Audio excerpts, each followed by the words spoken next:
We are very blessed to be able to have a liturgical year and to know it and to have it gradually become part of your fiber, because as you do, you could go to any mass, any place, any celebrant, and you could enter the mystery, you know. It's so important to realize that and to have that before you. Advent, again, was just preparing the soil with expectant hope that what we're going to affirm is true. So we're preparing that soil during the season of Advent so that when Christmas Day arrives again, that we're able to make a basic affirmation in faith. A basic affirmation in faith, and you got to make that at the core of who you are. And that is that God is within everything. All of creation, God's within you, and God is within everyone that you touch base with. Every person on the face of the earth, God dwells within them. And that God who dwells within them just loves them. So we could proclaim, as we affirm in faith, the fact that God is within me. The Lord is my shepherd, there is nothing I want, or the Lord is my shepherd, and some of the translations say, there is nothing I lack. Be able to say that, because my source of love is no longer in those people around me. My source of love is now within me. And the difficulty is, and why we celebrate it every year, is the tendency for all of us, myself included, is to forget that fact of faith, that my God is within me, and that he loves me, and that he's completely filled the space inside of me that no one can fill. And so we got to always remember that. So Christmas is that time of remembering as well as making an affirmation in faith, you know. And it's so important that we recognize that, because once we forget that, then our shift changes.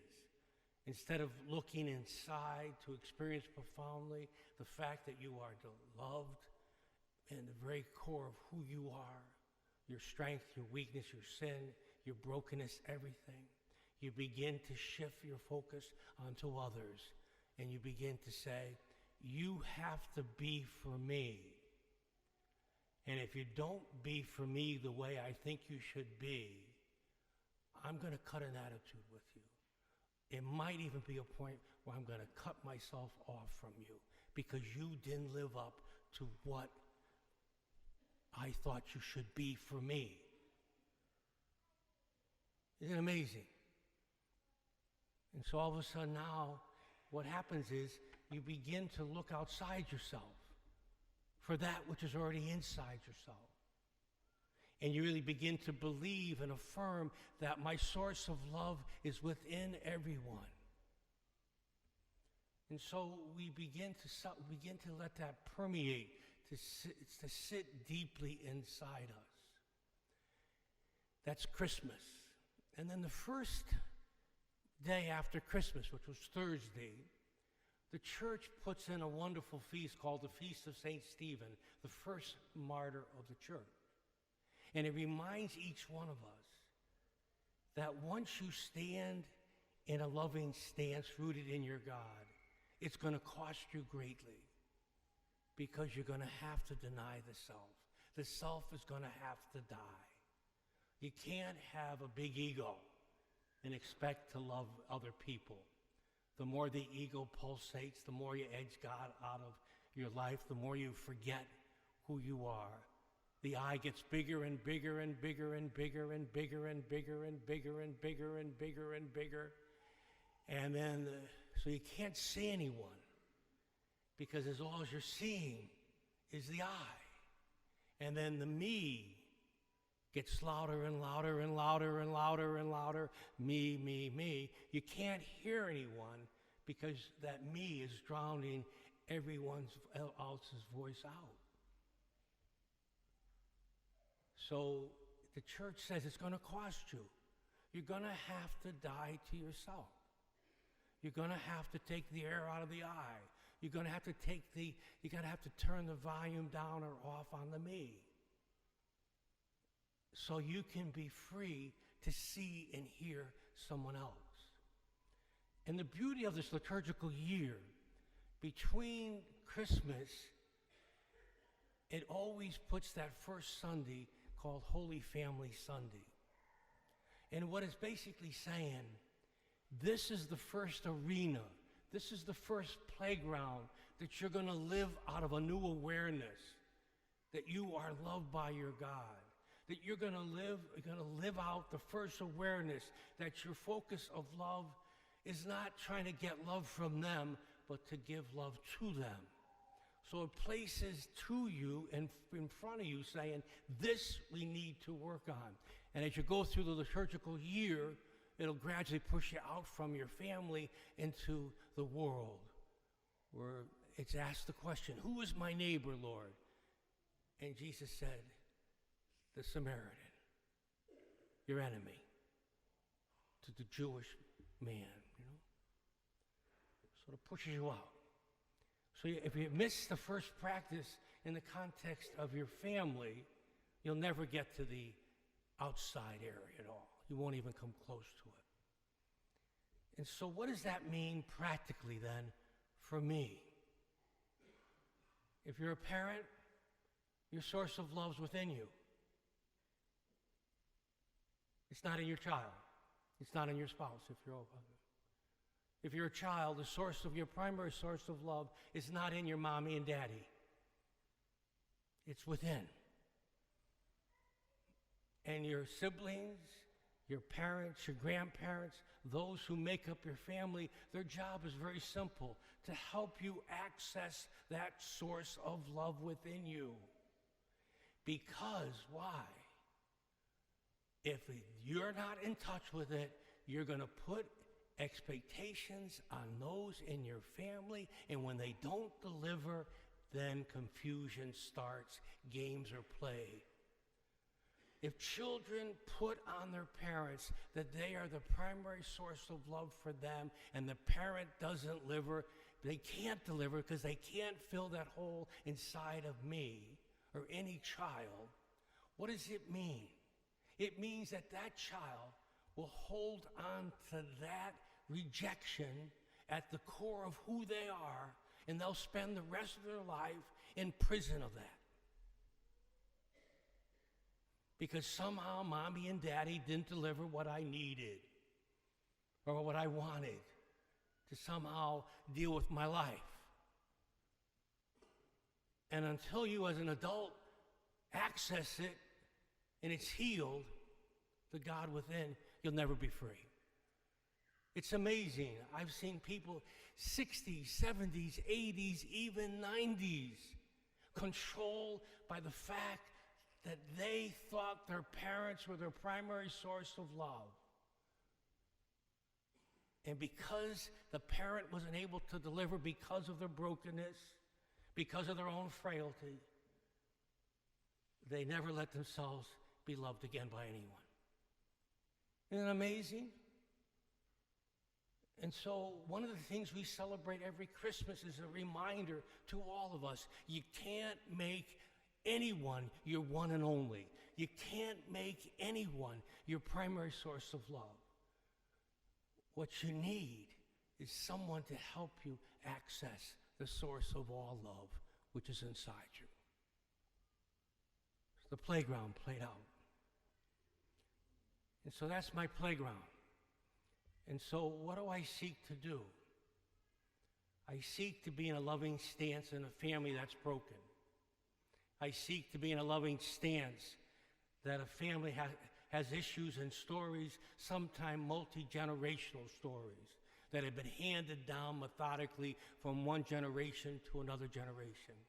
And realizing that when negative stories are handed down from one generation to another generation to another generation, they get worse every generation till it finally destroys a generation. So I got to stand in a loving response of love. But I can't do it on my own if I'm so wanting for love. I can't do it on my own if I feel I'm lacking. I'm lacking because I don't have what I want. I don't have what I need, whatever it is, to somehow cope with my life and deal with my life. And why do you have to stand in a posture of love?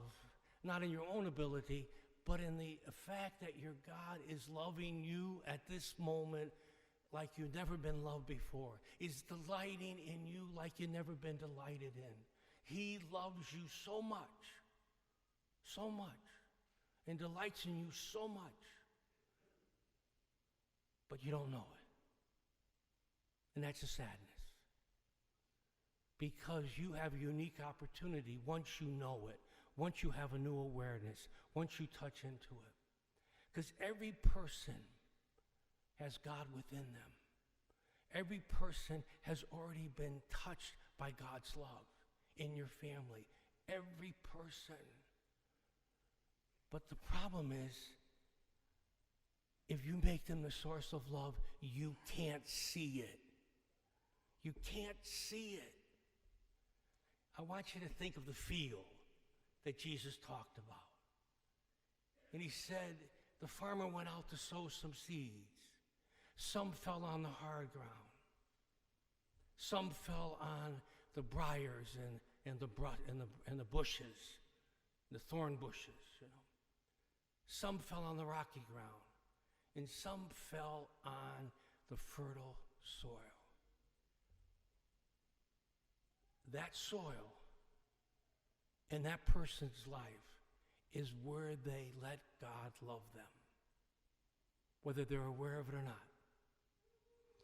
In your job, in your family, once you recognize that the source of all love is within you, is to go to that person and be in a loving stance for them. What does that mean? The path, the hardened path, is where life has played hardball with them, where life has chewed them up, where they feel they've been walked on by life, where they've been passed over by life. By being there with them and saying, in love, I want to listen to your story without judging it, without condemning it, without trying to make it better. I just want to hear your story. So let us together listen well. By just doing that piece there, you begin to turn over the hardened path, and you begin to make some of that path fertile, you know. So now you're expanding the patch in that person's life. And if you allow that path to get fertile and you turn it over by listening well, you then are faced with the briar, the bushes, the thorn bushes. And the reason why the person has them there in the first place is to keep people away from them, because they don't want to be hurt anymore. So if you come at me, you're going to get those rips by those thorns in the bristle. And then as you begin, and they sense that you love them, they may allow you to help them cut down some of those bushes, some of those thorn bushes, some of those bristles. When you begin to show a kindness, when you begin to affirm them, when you begin to look at them and see them for the first time, because you could see them for the first time because your eye is not so big and your me is not so loud, you know. And then maybe you'll be able to cut a path through some of the bristles, some of those thorns, where you and that person and your family could walk and begin to lift together the stones of their life by sharing with them the very healing power of love that's within you, that has lifted some of your stones, that you can awaken them in faith, that they can begin together with you to take some of those stones away. And then gradually, as the stones pile high, begin to lower and lower and lower, and it takes time and persistence and patience and gentleness. You'll begin to see on the horizon the fertile patch, the patch in their life where God has been working all along. And then you begin with them to water that patch, to expand that patch So the field begins to become more fertile, and they bear more fruit. See, it all starts with the indwelling of God within you and the belief in the indwelling in God within the other. It all starts with that. If you do not believe it, you haven't experienced it yourself, you're never going to be able to help a family member. Never. Help a family begin to allow them to expand the fertile patch within them. You're never going to allow that to take place. So my brothers and sisters, every Christmas, and there was a man in the parish named Joe Pacific who used to say, he had both legs amputated with diabetes. He'd come to daily mass in a wheelchair, and he would say to me, Father Tom, every day is a holiday. Every day is a holiday. Christmas for you is every day. Every day. Because why? You remember that my God dwells within me, and that my God dwells within all my family members, no matter how broken, how much they're struggling, what their sin is, God is within them. And there is a fertile patch that all family members need someone to help to water that field. And my dear brothers and sisters, when your primary source of love is the God within you, you could begin to help that person water that patch.